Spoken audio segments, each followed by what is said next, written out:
Toba take police ने बड़ी कार्रवाई की है। टोबा टेक डीपीओ वकार शिव कुरैशी ने बताया है कि टोबा टेक पुलिस ने 8 खतरनाक डाकुओं को गिरफ्तार किया है। डीपीओ ने बताया कि डाकू मवेशी चोरी और डकैती की दर्जनों वारदातों में मुलव्वस हैं।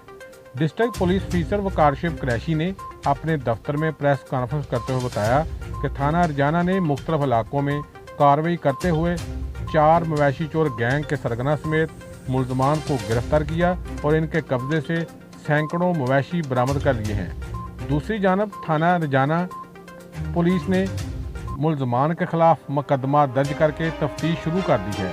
इसी तरह टोबा टेक का थाना सदर है जिसने डकैती और चोरी की वारदातों में मुलव्वस राजा गैंग के 4 खतरनाक डाकुओं को गिरफ्तार किया और इन गिरफ्तार मुलजमान के खिलाफ मुकदमा दर्ज करके इनके कब्जे से सैकड़ों चोरीशुदा मोटरसाइकिलें, नाजायज असला, नकदी बरामद कर ली है।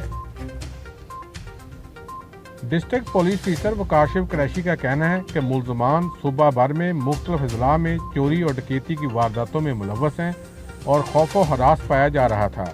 डिस्ट्रिक्ट पुलिस ऑफिसर वकार शिव कुरैशी का कहना है कि मुलजमान माल छीन कर इलाका गैर में फरोख्त करते थे। डीपीओ वकार शिव कुरैशी का ये भी बताना था कि मुलजमान जो है डकैती, चोरी और राहजनी की वारदातों में मुलव्वस होने के साथ साथ कत्ल की वारदातों में भी पाए जाते हैं।